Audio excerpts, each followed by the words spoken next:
મારા વાલા દર્શક મિત્રો, સ્તવન બાઇબલ અભ્યાસ કાર્યક્રમમાં આપનું હાર્દિક સ્વાગત છે. મને આશા છે કે આ પ્રસારણ આપને ઈશ્વરના વચનો સમજવા મદદરૂપ બની રહ્યું હશે. આજે આપણે ઉત્પત્તિના પુસ્તકના 32મા અધ્યાયમાંથી યાકૂબના જીવનનો એક અત્યંત મહત્વનો વળાંક જોઈશું. યાકૂબ જ્યારે લાંબા વર્ષો પછી પોતાના ભાઈ એસાવને મળવા જઈ રહ્યો છે, ત્યારે તેના મનમાં ભય અને મૂંઝવણ છે. આ સંદેશમાં આપણે શીખીશું કે કેવી રીતે યાકૂબ પોતાની ચતુરાઈ છોડીને ઈશ્વરની કૃપા પર આધાર રાખતા શીખે છે. તો મિત્રો, ચાલો આપણે દેવના સેવક પાસેથી તે સાંભળીએ.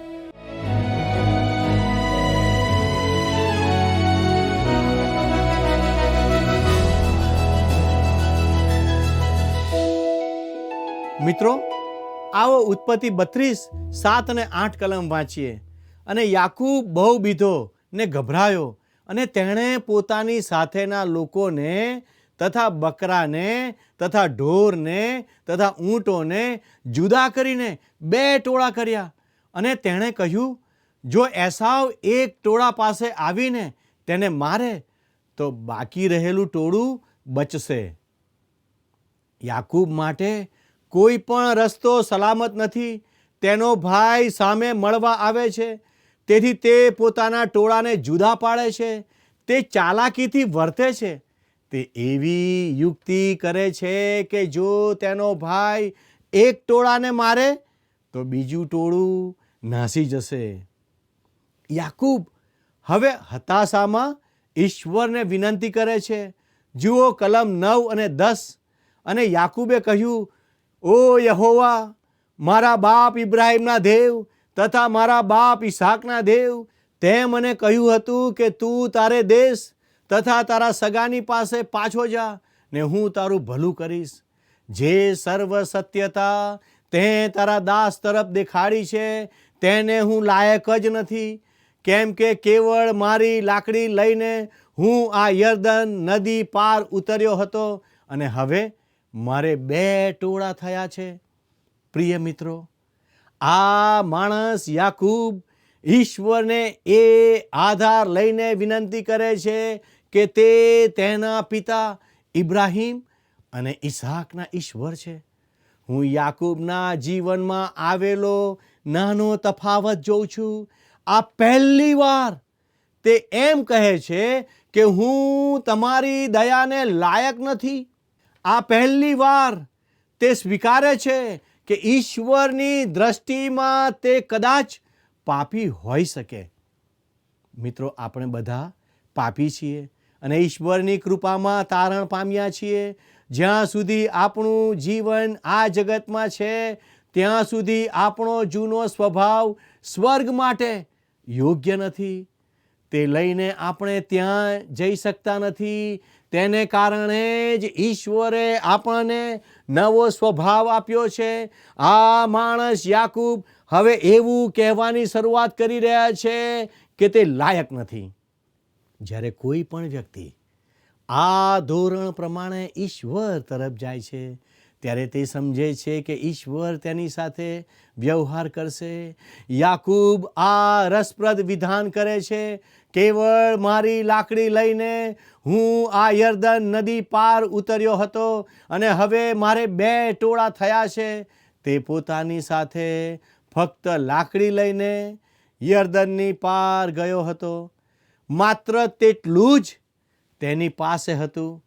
હવે તે પરત ફરે છે ત્યારે તેની પાસે 2 ટોળા છે. મિત્રો, આવો 11 અને 12 કલમ વાંચીએ. મને મારા ભાઈના હાથથી એટલે એસાવના હાથથી બચાવજે, કેમ કે હું તેનાથી બીવું છું. રખેને તે આવીને મને તથા મારા દીકરાઓને તેઓની માઓ સુદ્ધા મારી નાખે. પણ તે તો કહ્યું હતું કે ખચિત હું તારું ભલું કરીશ, ને સમુદ્રના કાંઠાની રેતી જે અતિ ઘણી હોવાથી ગણાય નહીં, તેના જેટલો હું તારો વંશ કરીશ. યાકૂબ ખરેખર ઈશ્વરને વિનંતી કરે છે. તે રાત તેના માટે ખૂબ આકરી હતી અને તેની પાસે કોઈ ઉપાય ન હતો.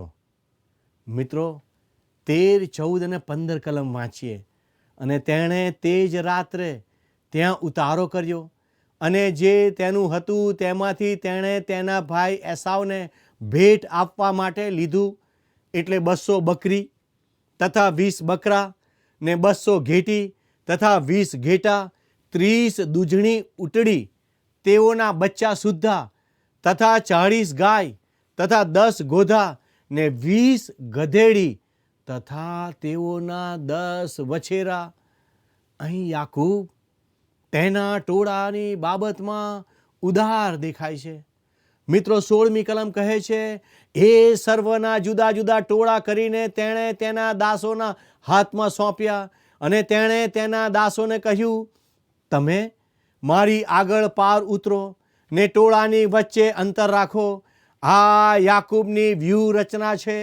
તે પશુનું ટોળું ખૂબ કિંમતી ભેટ તેના ભાઈને મોકલે છે અને પહેલું ટોળું મળે છે ત્યારે એસાવ કહેશે, આ શું છે? ત્યારે નોકરો જવાબ આપશે કે તમારા ભાઈ યાકૂબે મોકલેલી ભેટો લાવ્યા છીએ. એસાવ તેને સ્વીકારીને થોડા આગળ વધશે કે તેવું જ મોટું બીજું ટોળું તેમને મળશે. તે નોકરોને પૂછશે, તમે ક્યાં જાઓ છો? તેઓ કહેશે કે અમે આ ભેટો લઈને યાકૂબના ભાઈ એસાવને મળવા જઈ રહ્યા છીએ. અને તે જવાબ આપશે કે હું એસાવ છું. પછી જે જગ્યાએ યાકૂબ અને તેમનું કુટુંબ છે ત્યાં જ્યારે એસાવ પહોંચશે ત્યારે તે નરમ પડી ગયો હશે. મિત્રો, યાકૂબે ઈશ્વરને પ્રાર્થના કરીને યાદ કરાવ્યું કે તમે મને કહ્યું હતું કે તું વતનમાં પાછો જા અને તમે કહ્યું હતું કે તમે મારું રક્ષણ કરશો. પણ શું તેને ઈશ્વર પર વિશ્વાસ છે? ના ના, તે સીધી જ આવી ગોઠવણ કરે છે. તેથી જાહેર કરે છે કે તેને ઈશ્વર પર વિશ્વાસ નથી. વાલા દર્શક મિત્રો, ઘણીવાર આપણે પણ આ જ દશામાં હોઈએ છીએ. આપણામાંના ઘણા પ્રાર્થનામાં આપણો બોજો પ્રભુ પાસે લઈને જઈએ છીએ. આપણે બધું તેમની આગળ પાથરી દઈએ છીએ અને પ્રાર્થના પૂરી કરીએ છીએ કે તરત આપણે તે નાનામાં નાનો બોજો આપણા પર લઈને તે પ્રમાણે ફરીથી શરૂ કરી દઈએ છીએ. આપણે ઈશ્વર પર જેવો વિશ્વાસ કરવો જોઈએ તેવો કરતા નથી. મિત્રો, ઉત્પત્તિ 32, 17-20 કલમ કહે છે, અને તેણે પહેલાને એ આજ્ઞા આપી કે મારો ભાઈ એસાવ તને મળે ને તને પૂછે કે તું કોનો છે અને ક્યાં જાય છે અને આ જે તારી આગળ છે તે કોના છે. ત્યારે તું તેને કહેજે કે એ તારા દાસ યાકૂબના છે અને એ અમારા મુરબ્બી એસાવને સારું મોકલેલી ભેટ છે. અને જુઓ, તે પોતે પણ અમારી પછવાડે છે. અને બીજાને તથા ત્રીજાને તથા જેઓ ટોળાની પાછળ જતા હતા તે સર્વને તેણે આજ્ઞા આપીને કહ્યું કે જ્યારે તમે એસાવને મળો ત્યારે એ જ પ્રમાણે કહેજો. અને તમે કહેજો, વળી જો તારો દાસ યાકૂબ અમારી પાછળ આવે છે, કેમ કે તેણે કહ્યું જે ભેટ મારી આગળ જાય છે તેથી હું તેનું મન ટાઢું પાડીશ, પછી તેનું મુખ જોઈશ, કદાચ તે મારો અંગીકાર કરશે. પ્રિય મિત્રો, એસાવ આ જ રીતે એક પછી એક ટોળાઓને મળશે. યાકૂબ આ વ્યૂહરચના પર કામ કરી રહ્યો છે. મિત્રો, 21-23 કલમ જોઈએ. અને ભેટ તેની આગળ પાર ગઈ અને તેણે પોતે તે રાત્રે પોતાના સંઘમાં ઉતારો કર્યો. અને રાત્રે તે ઉઠ્યો ને તેની 2 સ્ત્રીઓ તથા તેની 2 દાસીઓ તથા તેના 11 દીકરાઓને લઈને યાબોકની પાર ઉતર્યો. અને તેણે તેઓને લઈને તેઓને નદીની પાર મોકલ્યા તથા જે સર્વ તેના હતા તેઓને પણ મોકલ્યા. મિત્રો, યાકૂબના જીવનમાં આ ખરેખર યાદગાર રાત છે. જે જગ્યાએથી તેણે યાબોકનું નાળું પાર કર્યું તે ખૂબ વેરાન જગ્યા હતી. જોર્ડનના હાસ્મી સામ્રાજ્ય છે.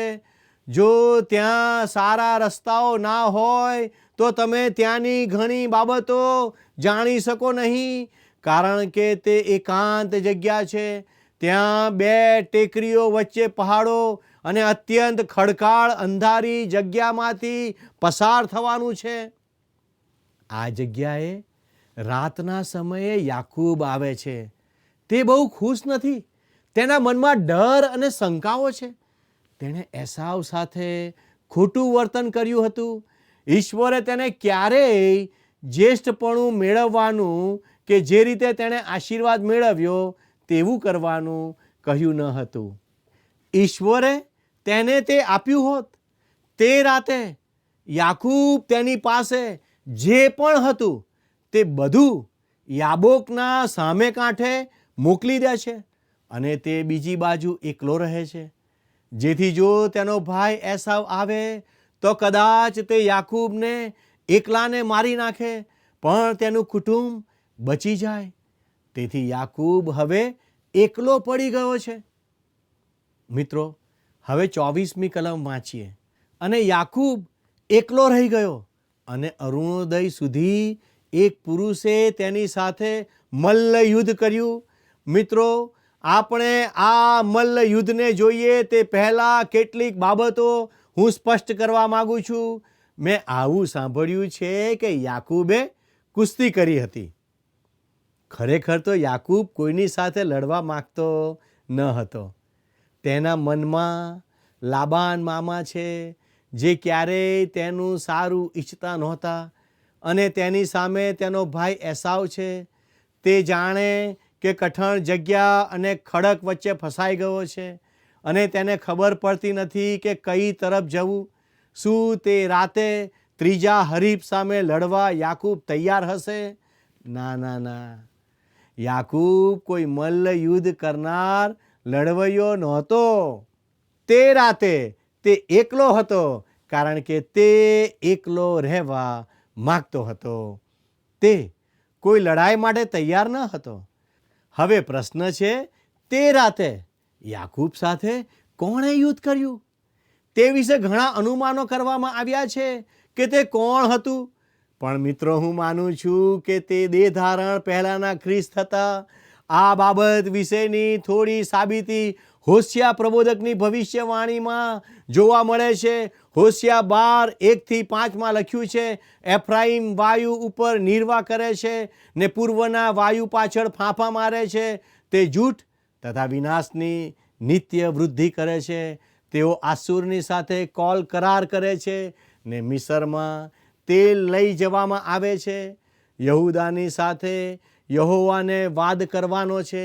તે યાકૂબને તેના આચરણો પ્રમાણે શિક્ષા કરશે.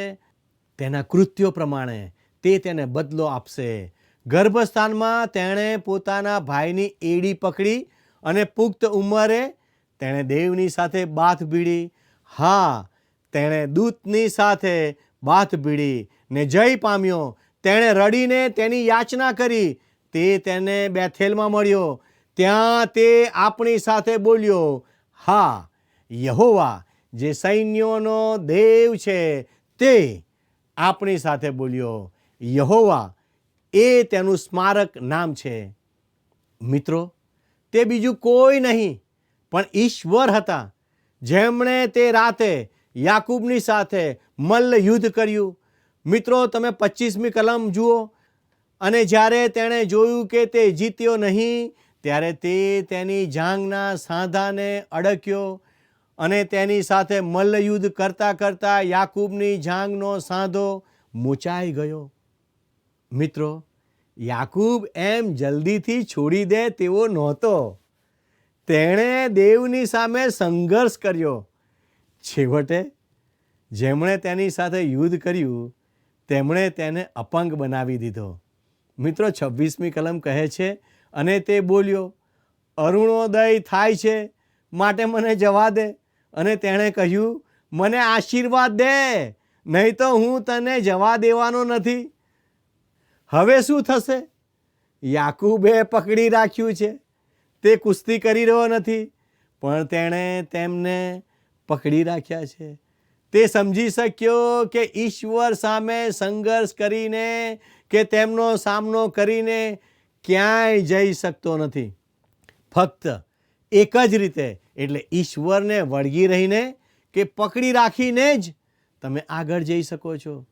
ઇબ્રાહિમ તે શીખ્યો હતો અને તેથી તેણે ઈશ્વરને આમેન કહ્યું હતું. તેણે ઈશ્વર પર વિશ્વાસ કર્યો, જે તેના ન્યાયપણા તરીકે ગણવામાં આવ્યું. ઇબ્રાહિમ ઈશ્વરને વળગી રહ્યો. મારા મિત્ર, જ્યારે તમે આવી પરિસ્થિતિમાં આવો ત્યારે શું તમે ઈશ્વર પર વિશ્વાસ કરો છો? જો તમે તેમને વળગી રહેવા તૈયાર છો તો તે તમને મદદ કરવા તૈયાર છે. હવે યાકૂબનું નામ બદલીને ઇસરાએલ પાડવામાં આવે છે. કલમ 27 અને 28 જુઓ. અને તેણે તેને કહ્યું, તારું નામ શું? અને તેણે કહ્યું, યાકૂબ. અને તે બોલ્યો, હવેથી તારું નામ યાકૂબ નહીં પણ ઇસરાએલ કહેવાશે, કેમ કે દેવની તથા માણસોની સાથે તે યુદ્ધ કર્યું છે ને જય પામ્યો છે. મિત્રો, હવે તે કાવતરા કરનાર યાકૂબ નથી પણ ઇસરાએલ છે, કેમ કે રાજકુંવરની જેમ તેણે દેવની તથા માણસોની સાથે યુદ્ધ કર્યું છે ને જય પામ્યો છે. હવે ઇસરાએલનો નવો સ્વભાવ આ માણસના જીવનમાં જોવા મળશે. મિત્રો, 29 અને 30 કલમમાં લખ્યું છે, અને યાકૂબે તેને પૂછતા કહ્યું કે કૃપા કરી તું તારું નામ મને કહે. અને તેણે કહ્યું, મારું નામ તું શા માટે પૂછે છે? અને તેણે તેને આશીર્વાદ દીધો. અને યાકૂબે તે જગાનું નામ પનીએલ પાડ્યું, કેમ કે તેણે કહ્યું, મેં દેવને મોઢે મોઢ દીઠા છે તો પણ મારો જીવ બચ્યો છે. યાકૂબે પ્રભુના દૂતને અને દેહ ધારણ પહેલાના ખ્રિસ્તને જોયા હતા. 31 અને 32 કલમ જણાવે છે, અને પનીએલની પાર જતા તેના પર સૂર્ય ઉગ્યો ને તે જાંઘે લંગડાતો લંગડાતો ચાલ્યો. એ માટે ઇસરાયેલ પુત્રો આજ લગી જાંઘના સાંધા પરનો સ્નાયુ ખાતા નથી, કેમ કે તે યાકૂબની જાંઘના સાંધા પરના સ્નાયુને અડક્યો હતો. મિત્રો, હવે યાકૂબ અપંગ બની ગયો હતો, પણ તેણે ઈશ્વરને મેળવી લીધા. આ માણસ યાકૂબ શરૂઆતમાં તો પોતાના સ્વભાવ પ્રમાણે જતું કરવાની ના પાડે છે. તેને લાગ્યું કે થોડી વાર પછી તે હાવી થઈ જશે, પણ છેવટે તેને લાગ્યું કે તે હાવી થઈ શકે તેમ નથી. છતાં પણ તે શરણાગતિ સ્વીકારવા તૈયાર નથી. અને તેથી ઈશ્વરે શું કર્યું? ખરેખર તો ઈશ્વરે તેમની અગાધ શક્તિથી પળવારમાં યાકૂબને ચટ્ટાપાત પછાડી દીધો હોત, પણ તે તેની ઈચ્છાને હરાવી શક્યા ના હોત. પણ તે શરણે આવવા તૈયાર નથી. પ્રિય મિત્રો, તમે જુઓ કે ઈશ્વર યાકૂબની સાથે કેવો વ્યવહાર કરે છે. તે યાકૂબની જાંઘને અડકે છે, ઈશ્વરની આંગળીનો સ્પર્શ, અને આ માણસ નિસહાય થઈ જાય છે. પણ તમે જુઓ, ઈશ્વર તેને પછાડી દેતા નથી. હવે યાકૂબ તેમને જકડી રાખે છે. તે માણસ કહે છે, મને જવા દે, અને યાકૂબ કહે છે, ના, મને તારો આશીર્વાદ આપ. હવે તે ઈશ્વરને વળગી રહ્યા છે. સંઘર્ષ હવે જતો રહ્યો છે. હવે પછી યાકૂબ તેનો આત્મિક સ્વભાવ પ્રગટ કરશે, ઈશ્વર પર આધાર રાખનાર બનશે. આ ફેરફાર તમને તરત જ દેખાશે નહીં.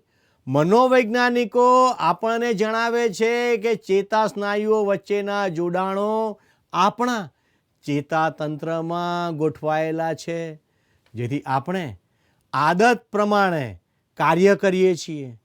આપણે આદતવાળી પ્રજાતિ છીએ.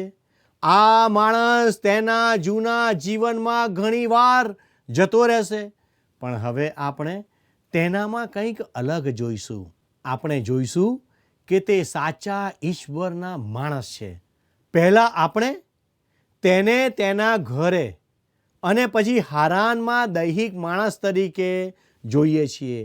અહીં પનીએલ યાબોકના નાણાં પાસે તેને લડતા જોઈએ છીએ. આ પછી તે છેક મિસર જાય છે. ત્યાં સુધી આપણે તેને વિશ્વાસના માણસ તરીકે જોઈએ છીએ.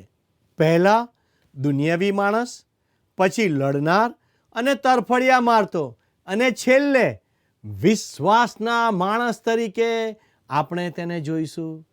પ્રિય મિત્રો, નવા કરારમાં તાર્સસનો સાઉલ તેના સંઘર્ષ વિશે રોમન અધ્યાય 7 કહે છે કે તેના જીવનમાં 3 તબક્કા હતા.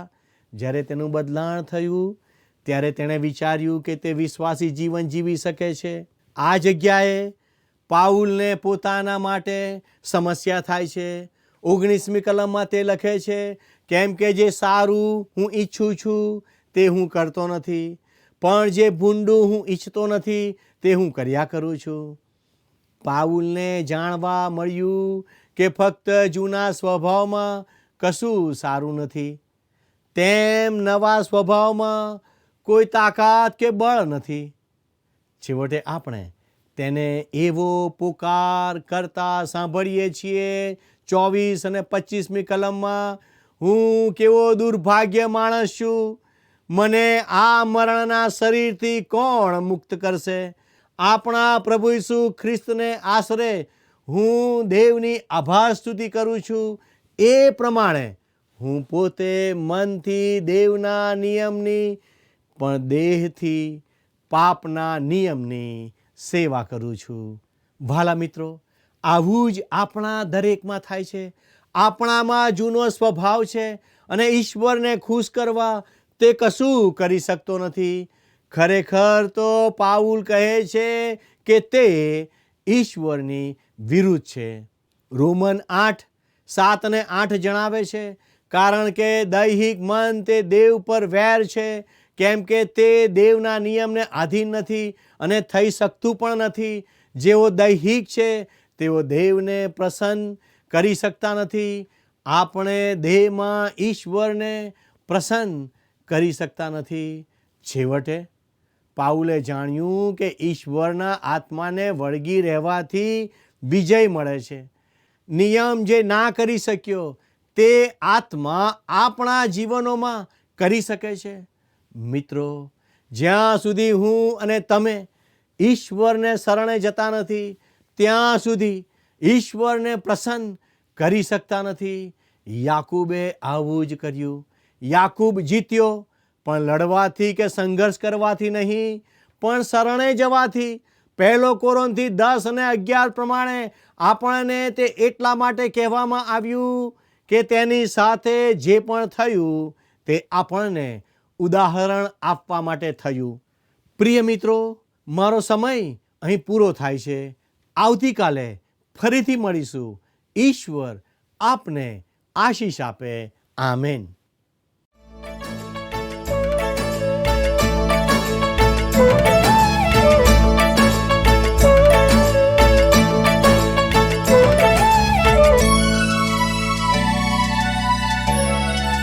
जय जय परम दयामय स्वामी, स्मारक गान करो रे.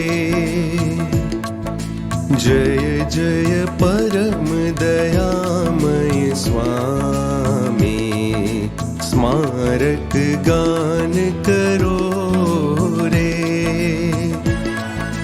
जीव जनावर अंडज पक्षी, जीव जनावर अंडज पक्षी, राय प्रजा जन जोता.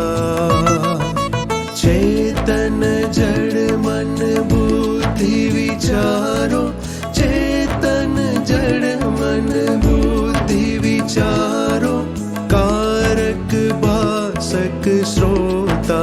जय जय परम दयामय स्वामी, स्मारक गान करो रे. जय जय परम दयामय स्वामी.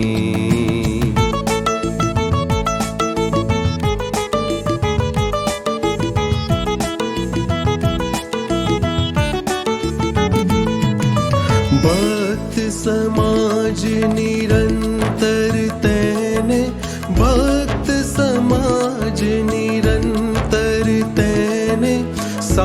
નાથ ભજો અનુરાગે, નિશ દિન ઈશ્વરના ગુણ ગાઓ, નિશ દિન ઈશ્વરના ગુણ ગાઓ, પ્રેમ સુગાયક જાગે, જય જય પરમ દયામય સ્વામી, સ્મારક ગાન કરો રે, જય જય પરમ દયામય સ્વામી.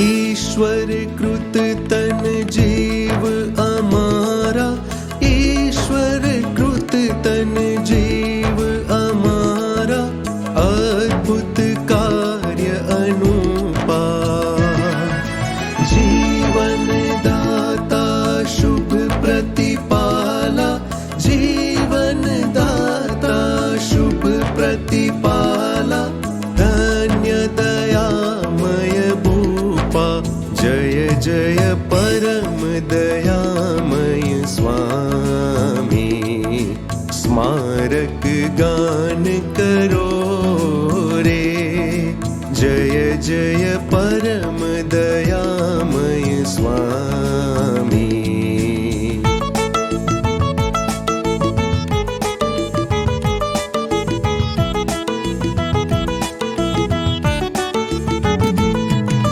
सहु जग जोग करे तुझ सेवा, सहु जग जोग करे तुझ सेवा, शुभ शुभ साध उठावी, गान वखाण करो सहु ठामे, गान वखाण करो सहु ठामे, अंतर मन हर खावी.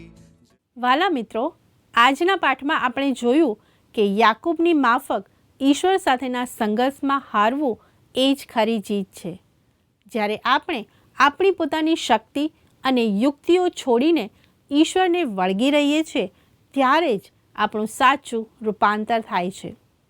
યાકૂબ લંગડાતો ચાલ્યો, પણ તે એક નવો માણસ એટલે કે ઇસ્રાએલ બનીને બહાર આવ્યો. શું તમે પણ તમારા જીવનના સંઘર્ષોમાં ઈશ્વરને વળગી રહેવા તૈયાર છો? મિત્રો, આજનો પ્રશ્ન છે, કોનું નામ બદલીને ઇસ્રાએલ પાડવામાં આવ્યું? એ ઈસાક, બી ઇબ્રાહિમ, સી યાકૂબ, ડી પાઉલ.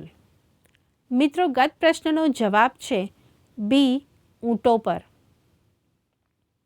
વહાલા મિત્રો, અમારા કાર્યક્રમ સંબંધી આપના પ્રતિભાવો અને આજના પ્રશ્નોનો જવાબ અમને જરૂરથી મોકલી આપશો. અમારો સંપર્ક નંબર છે 94 29 37 56 10. આભાર. શું તમને આ કાર્યક્રમ ગમ્યો? અત્યારે જ અમને મિસ કોલ કરો.